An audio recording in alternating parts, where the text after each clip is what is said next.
வானொலியில் நீங்கள் கேட்டு மகிழ்ந்த தென்கட்சி கோ. சுவாமிநாதன் அவர்களின் இன்று ஒரு தகவல் கதை தொகுப்பினை கேட்கலாம்.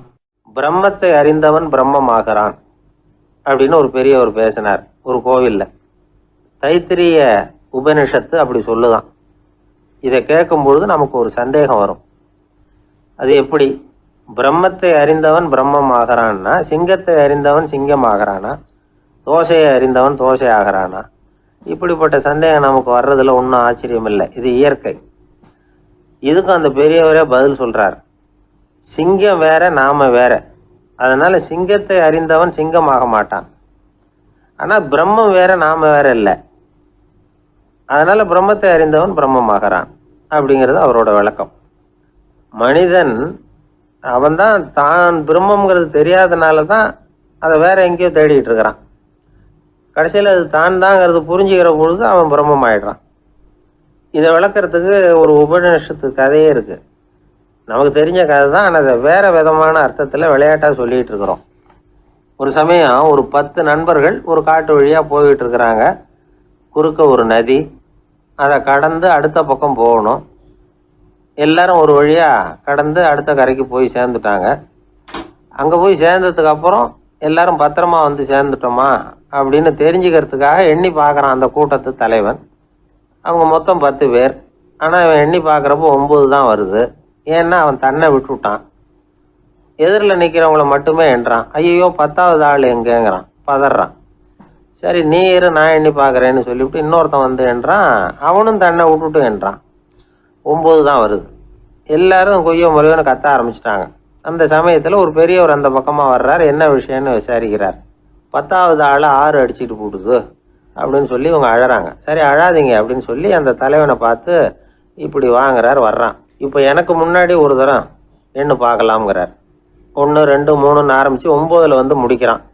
உடனே பெரியவர் நீ தான் அந்த 10வது ஆள் அப்படிங்கிறார். இது உண்மை. நாம தான் அது. நாம தான் நம்மளை வேற எங்கேயோ தேடிட்டு இருக்கிறோம். நாம் எங்கேயோ தேடிட்டு இருக்கிறோமே, அந்த பிரம்மம் நாம தான். இப்படி ஒரு பெரிய உண்மையை விளக்கிறதுக்காக தான் அப்படி ஒரு கதை சொல்லப்பட்டது. ஆனால் அதை வந்து நாம் வேற விதமாக வேடிக்கையாக உபயோகப்படுத்திக்கிட்டு இருக்கிறோம். எப்படி தெரியுமா? ஒரு ஆத்தங்கரையில் ஒரு 10 பேர் முழிச்சுக்கிட்டே நின்றுக்கிட்டு இருந்தாங்களாம். அந்த பக்கமாக வந்த ஒருத்தன் ஏன் இப்படி முழிச்சுக்கிட்டு நிற்கிறீங்கன்னு கேட்டிருக்கிறான். எங்களுக்கு நீச்சல் தெரியாது, நாங்கள்லாம் அடுத்த கரைக்கு போய் சேரணும் அப்படின்னு நாங்களாம். சரி நான் கொண்டுட்டு போய் விடுறேன். எல்லாரும் அக்கறைக்கு போய் சேர்ந்த உடனே ஆளுக்கு ₹1 வீதமாக மொத்தம் ₹10 எனக்கு கொடுக்கணும் அப்படின்ட்டுருக்கான் இவன். சரின்னு ஒத்துக்கிட்டாங்க. இவன் ஒவ்வொருத்தராக கையை பிடிச்சி மெதுவாக ஆற்றுல இறக்கி அழைச்சிட்டு போயிட்டான். 9 பேரை கரை சேர்த்துட்டான். 10வது ஆள் பாதி ஆற்றுல போயிட்டு இருக்கிறப்போ திடீர்னு வெள்ளம் வந்துட்டுது. புடி நழுவி போச்சு. கையை விட்டுட்டான். வெள்ளம் அடிச்சுட்டு போட்டுது. அழைச்சிட்டு வந்தவன் நீச்சல் அடித்து தடுமாறி கரைக்கு வந்து சேர்ந்துட்டான். கரையில் இருந்தவங்களுக்கு இந்த விஷயம் தெரியாது. இருந்தாலும் இவன் உடம்பு பூரா நனைஞ்சி கொஞ்சம் அதிகமாக மூச்சு வாங்க நின்றுக்கிட்டு இருந்தானா, ஏங்க ஏன் இப்படி மூச்சு வாங்குது, என்ன விஷயம் அப்படின்னு கேட்டாங்களாம். அதுக்கு இவன் கொஞ்சமாக அலட்டிக்காம சொன்னானா, வேற ஒன்றும் இல்லை, நீங்கள் கொடுக்க வேண்டிய ₹10ல் ₹1 குறைஞ்சி போச்சு, அவ்வளவுதான் அப்படின்னு. ஒருத்தரை பார்த்து உன்னுடைய நண்பர்கள் யார் அப்படின்னு ஒரு கேள்வி கேட்டு பாருங்க. கொஞ்சம் யோசிச்சு பதில் சொல்லுவாங்க. அவங்ககிட்டயே உன்னுடைய எதிரிகள் யார் அப்படின்னு கேளுங்க, கடகடன்னு ஒப்பிச்சிருவாங்க. நம்ம மனசு இருக்க, அது எப்படின்னா நம்ம நண்பர்களை விட எதிரிகளை அது நல்லா ஞாபகத்தில் வச்சுக்கும். இது ஒரு ஆச்சரியமான உண்மை. உங்களால் நண்பர்களை மறந்துட முடியும், ஆனால் எதிரிகளை மறந்துட முடியாது. இது ஒரு வேடிக்கையான நிலைமை தான். அழகான தருணங்களை வந்து நாம் ஏன் மறந்துடுறோம்? இது இயற்கை. ஏன்னா நம்ம மனசு மலர்களை கவனிக்கிறது இல்லை, அதில் இருக்கிற முள்ளை தான் கவனிக்குது. தன்னை காயப்படுத்துகிற எதையும் அது உடனே கண்டுகொள்ளுது. ஒரு தெளிந்த சிந்தனையுடைய மனசு மிக அழகாக உள்ள எல்லாத்தையும் கவனிக்கும். அது நன்றியுடன் உணரக்கூடிய எல்லாத்தையும் பார்த்து குறிச்சிக்கும்.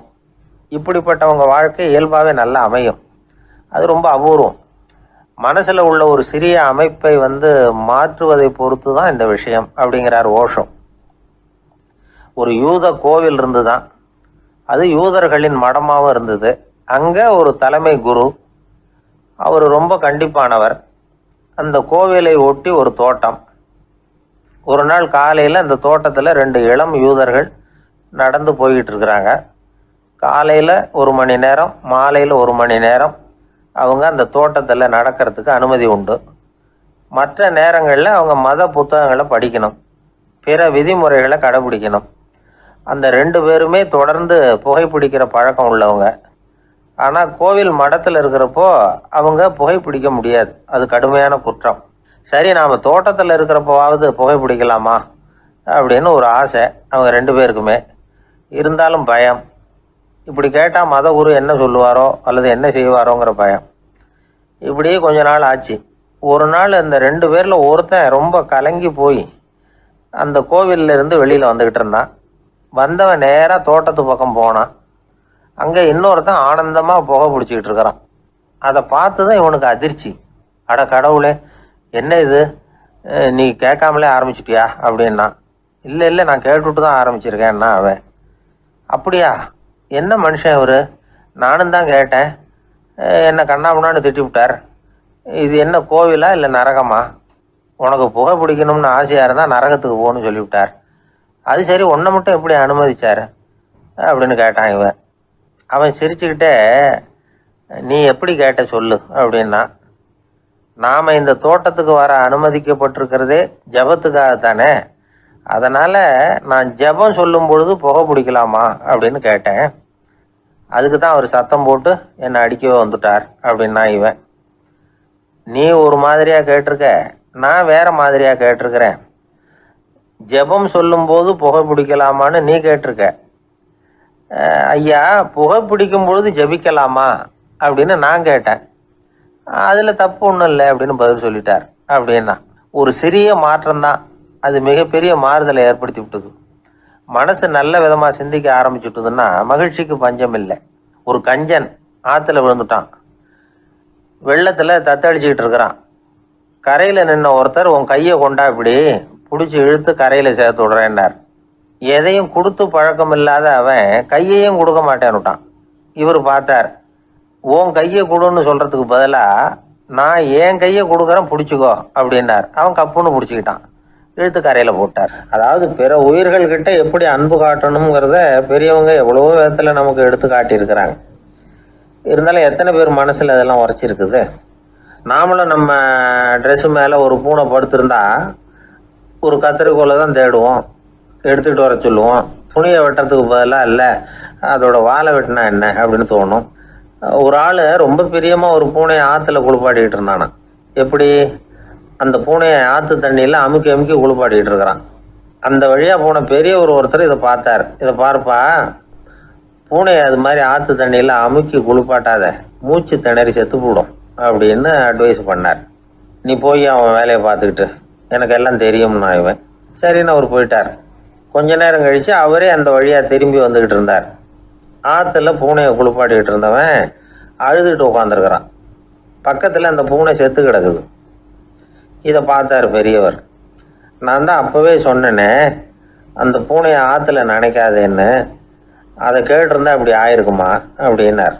அந்த ஆள் கோபமாக இவரை முறைச்சி பார்த்தான். அட போய்யா, இந்த பூனை ஆற்றுல குளித்ததுனால ஒன்றும் செத்து போகல, குளித்ததுக்கு அப்புறம் அதோட உடம்பு ஈரமாக இருக்குதுன்னு அதை புழிஞ்சேன், அதனால தான் இப்படி ஆயிட்டுது அப்படின்னு நானாம். உலகத்தில் எது எதுக்கும் ஆராய்ச்சி கூடங்கள் இருக்குதுல்ல, அது மாதிரி தூக்கத்தை பற்றி ஆராய்ச்சி பண்ணுறதுக்கு ஒரு ஆராய்ச்சி கூடம் இருக்குது. அப்படி ஆராய்ச்சி பண்ணணும்னா அதுக்கு மூழ்கிக்கிட்டு இருக்கணும்ல. அதனால தான் அந்த ஆராய்ச்சி கூடம் இங்கே இல்லை, அமெரிக்காவில் பாஸ்டன் பல்கலைக்கழக மருத்துவமனையில் அது இருக்குது. அங்கே தூக்கத்தை பற்றி பலவிதமான ஆராய்ச்சிகள் பண்ணிகிட்டு இருக்கிறாங்க. அந்த ஆராய்ச்சி கூடத்தில் இயக்குனராக இருக்கிற ஒரு நிபுணர், அவர் என்ன சொல்கிறாரு தெரியுமா? உங்களுக்கு தூக்கம் வரலையா, நீங்கள் நல்லா தூங்குறதுக்கு தாராளமாக சில யோசனைகளை என்னால் சொல்ல முடியும் அப்படிங்கிறார். யோசனை தானே, காசா பணமாக கேட்டு வச்சுக்கலாமே. உணவு, மனநிலை, தூங்கும் இடத்தோட சூழ்நிலை, படுக்கைக்கு செல்கிறப்போ உள்ள பழக்க வழக்கங்கள், இது காரணமாக ஒருத்தருக்கு தூக்கம் வராமல் போகலாம். தூக்கம் வராததுக்கு இதுதான் காரணம்னா அதையெல்லாம் சுலபமாக கட்டுப்படுத்தலாங்கிறார் அவர். தூக்கத்தை வரவழைக்கக்கூடிய ஒரு நல்ல மருந்து உடற்பயிற்சி. ஆனால் ஒன்று, படுக்க போகிற நேரத்தில் இது மாதிரி உடற்பயிற்சிகள் எல்லாம் செய்யக்கூடாது. கொஞ்சம் முன்னாடி பகல்லையே இந்த பயிற்சிகளை செய்கிறது நல்லது. தூக்கம் வராமல் அவதிப்படுறவங்க பிற்பகல் நேரங்களில் காஃபி, டீ இது மாதிரி பானங்களை சாப்பிடக்கூடாது. மது அருந்துறது கூட தூக்கத்தை பாதிக்கும். வெது வெதுப்பான நீரில் குளிக்கிறது, தியானத்தில் ஈடுபடுறது, ஓய்வாக இருக்கிறது, படுக்கிறது, அதாவது படுக்கிறதுக்கு முன்னாடி ஒரு கோவலை பால் சாப்பிட்றது, இதெல்லாம் தூக்கத்தை வரவழைக்கிறது ரொம்ப உதவியாக இருக்கும். இன்னொரு விஷயம் என்னென்னா, தூங்கி ஆகணுமேங்கிற கவலை வேண்டியதில்லை. அப்படி நினச்சி கவலைப்படுறதை விட்டுடணும். தூக்கம் வரலையா, உடனே படுக்கையை விட்டு எழுந்திரிக்க வேண்டியது. வெளியில் வாங்க, வேறு ஏதாவது வேலையில் ஈடுபடுங்க, கொஞ்சம் நேரம் உலாவுங்க, அல்லது ஏதாவது ஒரு புஸ்தகத்தை எடுத்து படிங்க. களைப்பு ஏற்பட்டால் மறுபடியும் படுக்கைக்கு போங்க. தூக்கம் தானே வந்துடும். ஒரு விஷயத்தை மட்டும் நல்லா ஞாபகத்தில் வச்சுக்கணும். படுக்கைக்கு போகிறப்போ உங்கள் மற்ற எல்லா பிரச்சனைகளையும் மறந்துடணும். அது எப்படி சார் முடியும்? அந்த நேரம் தானே எல்லா பிரச்சனையும் வரிசையாக ஞாபகத்துக்கு வருது அப்படின்னு நாம் நினைக்கலாம். ஆனால் பழக்கத்தில் அதை நாம் மாற்றிக்க முடியும். கொஞ்சம் முயற்சி பண்ணணும், அவ்வளோதான். இது எல்லாமே ஆராய்ச்சி பண்ணி பார்த்துட்டு அந்த நிபுணர் சொல்கிற கருத்து தான். இன்னொரு விஷயமும் அவர் சொல்கிறார். அது என்னென்னா, உடல் கோளாறு காரணமாக தூக்கம் வராமல் அவதிப்படுறவங்களுக்கெல்லாம் இந்த யோசனைகள் சரியாக வராது அப்படிங்கிறார். அதுக்கெல்லாம் மருத்துவ சிகிச்சை கொடுத்து தான் சரி பண்ணணும். சில பேருக்கு நடு ராத்திரியில் மூச்சு திணறல் ஏற்பட்டு தூக்கம் வராமல் போயிடும். ஊரெல்லாம் தூங்குறப்ப தான் மட்டும் தூங்காமல் மூழ்கிட்டு இருக்கிறது, ஊரெல்லாம் மூழ்கிட்டு இருக்கிறப்போ தான் மட்டும் தூங்குறது, இது மாதிரி கோளாறுகளால் சில பேர் பாதிக்கப்படலாம். காலு தசை முறுக்கிக்கிறதுனால சில பேருக்கு அடிக்கடி விழிப்பு வரலாம். மன அழற்சி காரணமாக சில பேருக்கு தூக்கம் வராது. இது மாதிரி கோளாறுகளுக்கெல்லாம் அதுக்கு தகுந்த மாதிரி சிகிச்சை கொடுத்து தான் சரி பண்ண வேண்டியிருக்கும். எந்த கோளாறும் இல்லாமல் தூக்கம் வரலைன்னா ஆரம்பத்தில் சொன்ன முறைகளை கடைபிடிச்சு பார்க்கலாம். தூக்கம் வந்ததுன்னா யோசனை சொன்ன அந்த நிபுணருக்கு நன்றி சொல்லலாம். ஒருத்தர், ஏன் சார் பஸ்ஸில் தூங்குறது கெட்ட பழக்கமானு கேட்டார். இல்லையே, நான் கூட பஸ்ஸில் போகிறப்ப தூங்கிட்டு தானே போவேன் அப்படின்னார் இன்னொருத்தர். அப்புறம் ஏன் என்ன டிரைவர் வேலை வேணாம்னு வீட்டுக்கு அனுப்பி வச்சுட்டாங்க அப்படின்னாராம் அவர். இந்த உலகத்தில் எத்தனை வகையான மனிதர்கள் இருக்கிறாங்க, ஒவ்வொரு மனிதனுமே ஒவ்வொரு வகை அப்படிங்கிறாங்க விஞ்ஞானிகள். மனிதர்களை 3 வகையாக பிரிக்கலாம் அப்படின்னு சொல்கிறாங்க மெய்ஞானிகள். இவங்களை பற்றிலாம் ஏற்கனவே நாம் பேசியிருக்கிறோம். இப்போ டாக்டர் எட்வர்டு பேட்ச் அப்படிங்கிற நிபுணர் என்ன சொல்கிறார் தெரியுமா? மனிதர்களை 7 வகையாக பிரிக்கலாம்ங்கிறார். மனிதர்களின் மனநிலை அடிப்படையில் அவங்கள 7 விதமாக வகைப்படுத்துகிறார் அவர். சரி, அது என்ன 7 வகை? முதல் வகை என்னன்னா, பயந்த குணம் உள்ளவங்க. சார் ரொம்ப பயந்த சுபாவம், வீட்டில் கூட வாயே திறக்க மாட்டார், சாப்பிட போகிறப்ப மட்டும்தான் கொஞ்சம் வாயை திறப்பார், அப்புறம் மூடிக்குவார் அப்படின்னு சில பேரை பற்றி நாம் பேசிக்கிறது உண்டு. இவங்கெல்லாம் இந்த வகை, அதாவது பயந்த குணம் உள்ளவர்கள் அப்படிங்கிற முதல் வகை. சரி, 2வது வகை என்னன்னா, சஞ்சலப்படுகிறவர்கள். எதுக்கு எடுத்தாலும் கலக்கம், குழப்பம், இப்படியே காலம் தள்ளிட்டு இருப்பாங்க. பல பேர் பார்த்துருப்பீங்க. அவங்கெல்லாம் இந்த வகை. 3வது வகை என்னன்னா, யதார்த்த உலகை மறந்து கற்பனை உலகத்திலேயே மிதக்கிறவங்க. இளைஞர்கள், கவிஞர்கள், இப்படி பல பேர் இருக்கிறாங்க. எப்போ பார்த்தாலும் கற்பனை உலகத்திலேயே மிதந்துக்கிட்டு இருப்பாங்க. கிட்டத்தில் போய் என்னங்க ஒரு மாதிரியாக இருக்கிறீங்க அப்படின்னு கேட்டு பாருங்க, அவங்களெல்லாம் ஏதோ ஒரு அற்ப புழுவை பார்க்குறது மாதிரி அவங்கள பார்ப்பாங்க. அதுவும் அந்த வானத்து நிலாவை பாருங்கள், அது என்னை வா வான்னு கூப்பிடுது, எனக்கு சீக்கிரத்தில் ஒரு நாள் சிறகுகள் முளைக்கும், சிறகடித்து வானத்தில் பறந்து போவேன், அந்த செல்ல நிலாவை கொஞ்சிவிட்டு வருவேன், இப்படிலாம் பேசிகிட்டு இருப்பாங்க. கொஞ்சிறது அப்புறம் இருக்கட்டும், இப்போ கஞ்சிக்கு வழியே பாருப்பா அப்படின்னா அதை காதில் வாங்க மாட்டாங்க. நாம் ஏதோ இந்த உலகத்தை அனுபவிக்க தெரியாதவர்கள் மாதிரி நம்மளை அவங்க கவனிப்பாங்க. இப்படி ஒரு ரகம். 4வது வகை மனிதர்கள் எப்படின்னா, இவங்க தனிமை உணர்வு மிக்கவர்கள். இவங்க மற்றவங்களோட இயல்பாக நெருங்கி பழகிறதில்ல, தான் உண்டு தன்னுடைய வேலை உண்டுன்னு இருந்துட்டு போகிறவங்க. அடுத்த வீட்டில் இருக்கிறவர் யார் அப்படின்னு கேட்டால் கூட அடுத்த வீடுன்னு ஒன்று இருக்கா அப்படிங்கிறது மாதிரி நம்ம முகத்தை பார்ப்பாங்க. அவங்ககிட்ட மேற்கொண்டு நாம் என்னத்தை பேச முடியும்? இப்படி ஒரு வகை. 5வது வகை மனிதர்கள் எப்படின்னா, இவங்க மற்றவங்க செல்வாக்குக்கு உட்பட மறுப்பவர்கள். அடுத்தவங்களோட செல்வாக்குக்கு இவங்க ஆட்படுறதில்ல. நான் யார் தெரியுமான்னு கேட்டால் அதை தெரிஞ்சுட்டு எனக்கு என்ன ஆக போகுதும்பாங்க. இவங்கெல்லாம் அந்த ரகம். 6வது வகை மனிதர்கள் எப்பவும் எதுலேயும் பற்று இல்லாமல் இருக்கிறவங்க. இது ஒரு துறவு மனப்பான்மை. இயல்பாகவே சில பேர் இப்படி உண்டு, அவங்களுக்கு எதுலேயும் ஒரு ஈடுபாடு இருக்காது. அப்படிப்பட்டவங்கெல்லாம் 6வது வகை. 7வது வகை மனிதர்கள் மற்றவங்க கவலையை தன்னுடையதாக ஆக்கிக்கிட்டு கவலைப்படுறவங்க. இவங்கெல்லாம் மகாத்மாக்கள். தாம் வேறு அடுத்தவங்க வேறு அப்படிங்கிற எண்ணம் இவங்களுக்கு வர்றதில்லை. அதனால் அடுத்தவங்களுக்கு ஒரு துன்பம் வந்ததுன்னா இவங்களால சும்மா இருக்க முடியறதில்ல. ஆகக்கூடி இப்படி 7 விதமான மனிதர்களை அடையாளம் காட்டுறார் அந்த நிபுணர். இதில் நாம் எந்த வகையில் வர்றோம் அப்படிங்கிறத நாம தான் அடையாளம் கண்டுபிடிக்கணும். எனக்கு தெரிஞ்ச ஒரு மனிதர் உண்டு, அவர் ஒரு வித்தியாசமான வகை. எதையும் நடைமுறை சாத்தியமாக சிந்திக்கிறவர். எப்பவும் அடுத்தவங்களும் நல்லா இருக்கணும், நாமும் நல்லா இருக்கணும் அப்படின்னு ஆசைப்படுறவர். அவருக்கு ஒரு சமயம் திடீர்னு உடம்பு சுகம் இல்லாமல் போயிட்டுது. டாக்டர்கிட்ட போனார், பணம் கொடுத்தார், வைத்தியம் பார்த்துக்கிட்டார். அவர் எழுதி கொடுத்த மருந்து சீட்டை வாங்கினார். ஒரு மருந்து கடைக்கு போனார், பணம் கொடுத்தார், மருந்து வாங்கினார். அதை எடுத்துகிட்டு வீட்டுக்கு வந்தார். அதுக்கப்புறம் அந்த மருந்து அவர் சாப்பிட்ணும்ல, சாப்பிடவே இல்லை, அப்படியே சும்மா வச்சுட்டார்.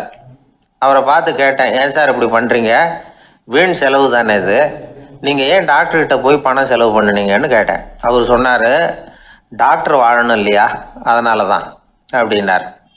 சரி, அப்புறம் ஏன் மருந்து வாங்கினீங்க அப்படின்னு கேட்டேன். மருந்து கடைக்காரர் வாழணும் இல்லையா, அதனால தான் அப்படின்னார். சரி, அப்புறம் ஏன் வாங்கின மருந்து சாப்பிடாம வச்சுட்டீங்க அப்படின்னதுக்கு, நான் வாழணும் இல்லையா, அதனால தான் அப்படின்னார். இவர் வாழ்க்கையை புரிஞ்சுக்கிட்டவர்.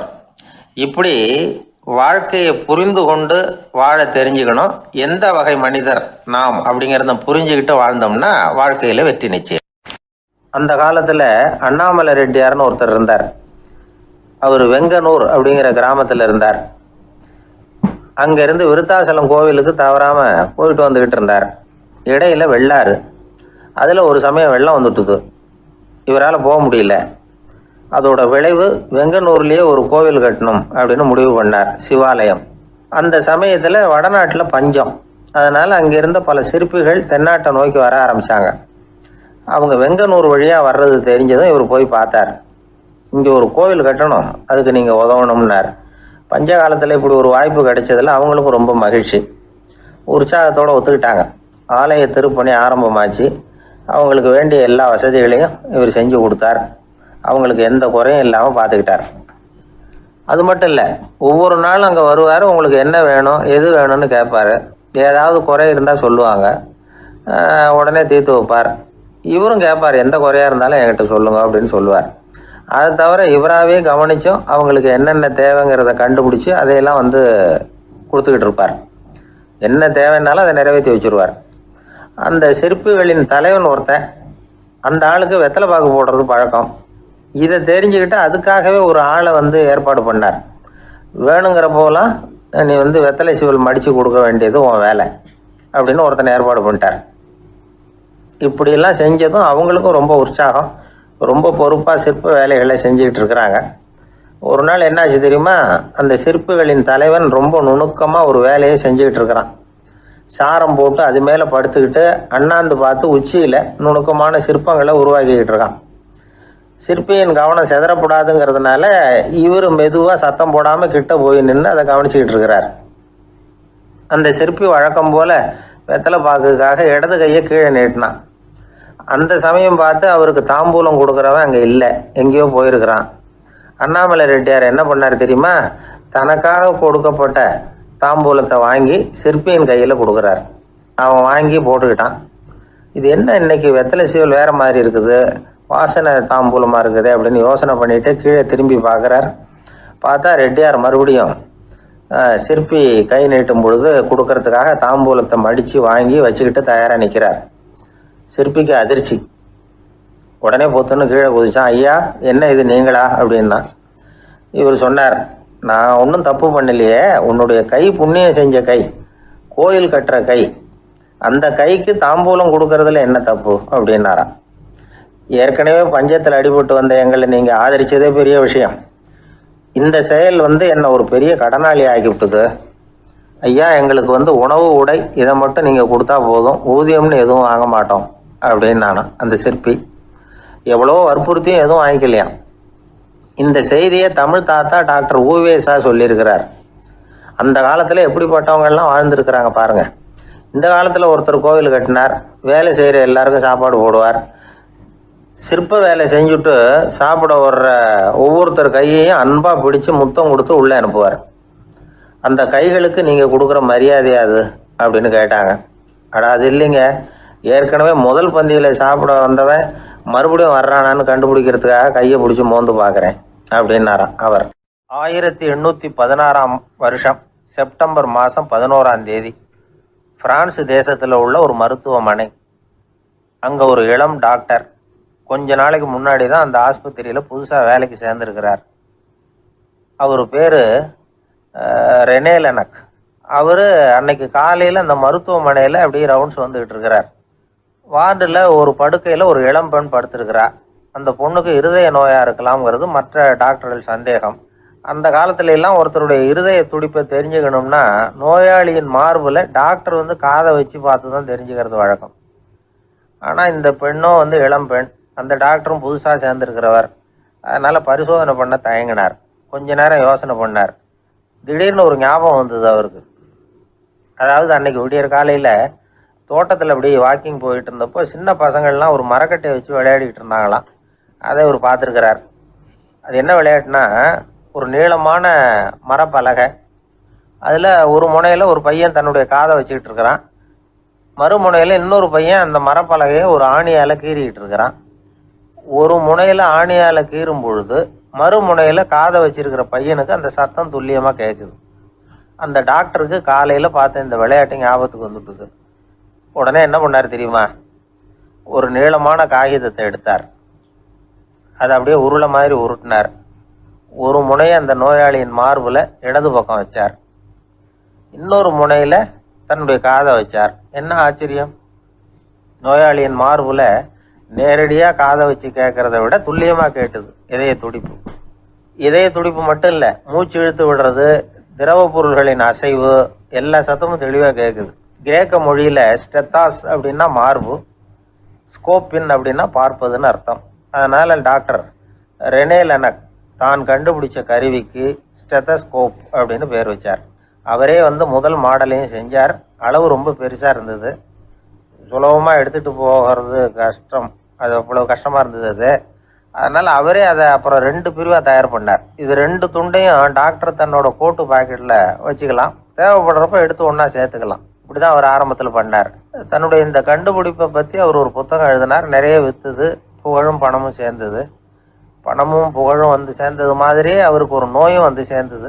அது என்ன நோயின்னு கண்டுபிடிக்கிறதுக்கும் அவர் கண்டுபிடிச்ச கருவி தான் உபயோகப்பட்டு தான். அவரே அதை கண்டுபிடிச்சார். அவருக்கு வந்திருந்தது காச நோய். 1826ஆம் வருஷம் ஆகஸ்ட் மாதம் 13ஆம் தேதி உலகத்தின் முதல் ஸ்டெதஸ்கோப்பை கண்டுபிடிச்ச டாக்டர் ரெனே லெனக் காலமானார். அவர் சாகிறதுக்கு முன்னாடி மரத்தால் செஞ்சு வச்சுருந்த ஸ்டெதஸ்கோப்பை தனக்கு வேண்டியப்பட்ட ஒரு டாக்டர்கிட்ட கொடுத்து, என்னுடைய சொத்துக்கள்லேயே ரொம்ப வசந்தது அப்படின்னு சொன்னாராம். அதுக்கப்புறம் 3 வெள்ளைக்காரங்க சேர்ந்து இந்த கருவியில் சில மாற்றங்களை பண்ணாங்க. ஆனால் 1829 லண்டனில் டாக்டர் நிக்கோலஸுங்கிறவர் ஒரு காதால் இதய துடிப்பை கேட்குறத விட டாக்டர் 2 காதாலையும் கேட்கறது தான் சரியாக இருக்கும் அப்படின்னு ஒரு கருத்தை வெளியிட்டார்.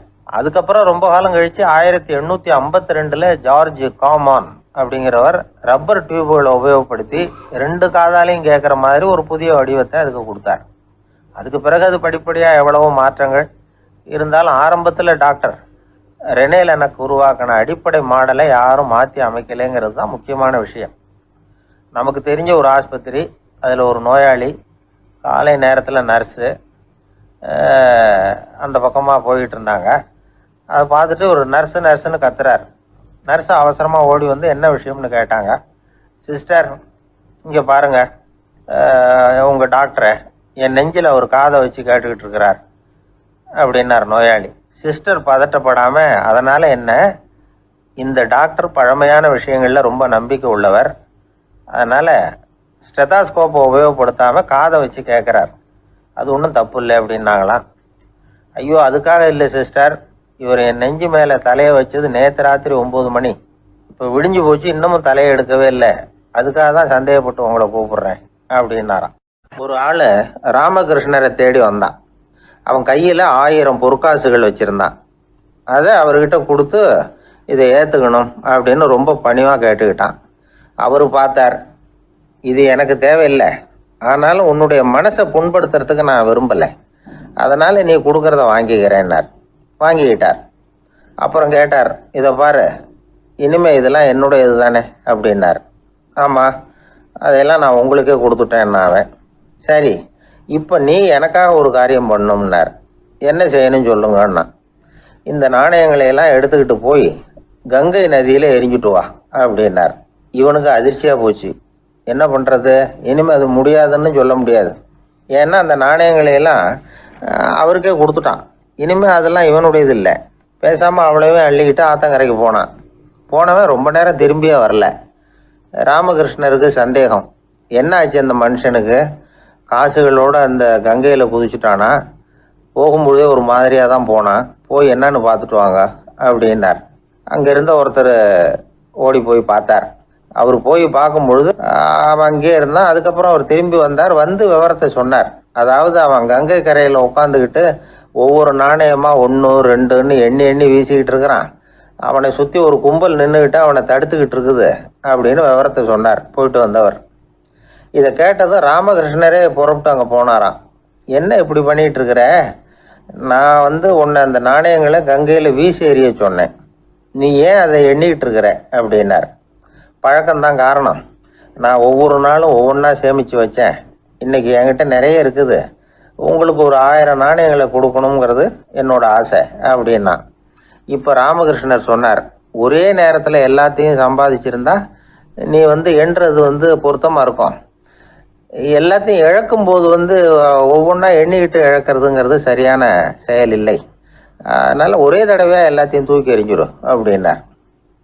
இது இழப்பது அப்படிங்கிற ஒரு உயர்ந்த நிலை. இதை நாம் யதார்த்த வாழ்க்கையில் சம்மந்தப்படுத்தி பார்த்து குழப்பிக்கிட்டு இருக்கக்கூடாது.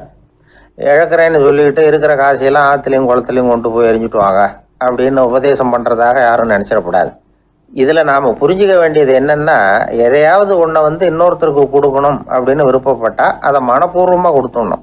கொடுத்துட்டு அதையே நினச்சிக்கிட்டு இருக்கக்கூடாது. நம்மால் ஒருத்தர் ஒரு 100 ரூபா நோட்டை தன்னுடைய நண்பர் ஒருத்தர்கிட்ட கொடுத்து, இது உனக்கு தான் வச்சுக்கோ அப்படின்னார்.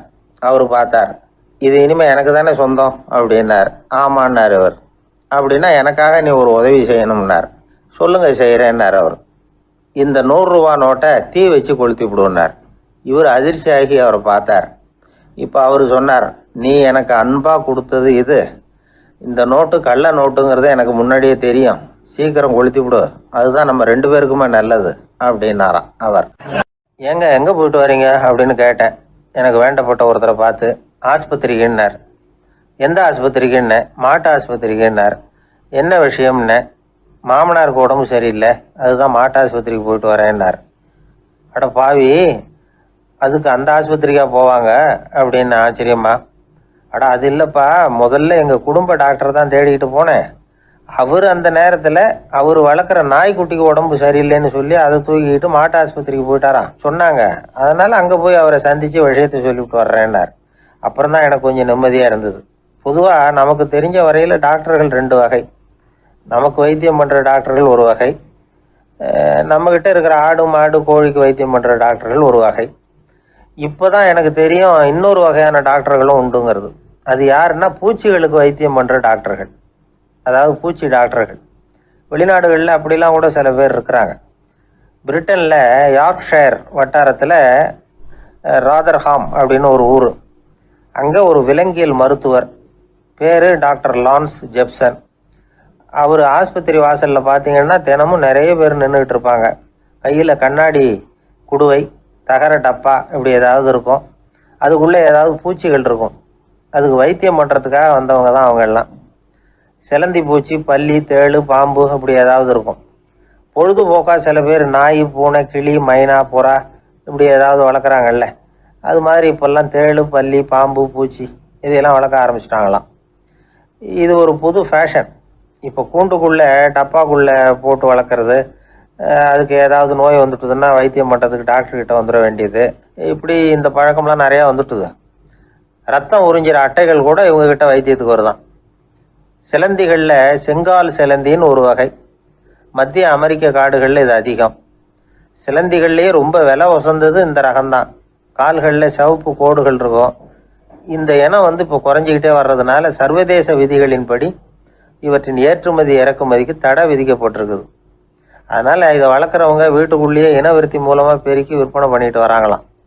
அந்த வகை சிலந்திகள் தான் இப்போ வைத்தியத்துக்கு அதிகமாக வருதான். சரி, இதுக்கெல்லாம் எப்படி வைத்தியம் பண்ணுறாங்க? முதல்ல அதை குளிர்பதன பெட்டியின் வழுவழுப்பான சுவரில் விட்ட உடனே அதெல்லாம் மெதுவாக இறங்கி வரும். அப்போ அதன் நோயை கண்டுபிடிக்கிறது சுலபம். அப்புறம் அதுக்கு கிருமிகளை கொல்லக்கூடிய மருந்துகளையோ வலி நிவாரண மருந்துகளையோ கொடுப்பாங்க. கால் உடைஞ்ச சிலந்திகளுக்கு பசையை கொண்டு ஆப்ரேஷன் பண்ணுவாங்க.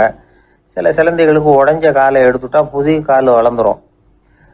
சிலந்திகளை வந்து மனிதர்கள் கையில் எடுக்கிறப்போ அது பயந்து போய் கீழே குதிக்குது, அதனால் கால் உடஞ்சி விடுது, இல்லைன்னா வயிறு சேதமடையுது. அந்த நிலைமையில் வர்ற சிலந்திகளுக்கு மயக்க மருந்து கொடுத்து ஆப்ரேஷன்லாம் கூட பண்ணுறாங்களாம். பார்த்தீங்களா பூச்சிகளுக்கு வந்த வாழ்வே. நம்ம ஊர்லேயும் வீடுகளில் பூச்சிகள் வளர்க்குறது உண்டு. ஒருத்தர் வந்தார், எனக்கு 3000 கரப்பாம்பூச்சி அவசரமாக தேவைப்படுது, எங்கே கிடைக்கும்னு கேட்டார். கரப்பாம்பூச்சியா, அது என்னத்துக்குன்னு கேட்டோம். அது வந்து வேற ஒன்றும் இல்லை, நான் குடியிருக்கிற வாடகை வீட்டை காலி பண்ண போகிறேன்.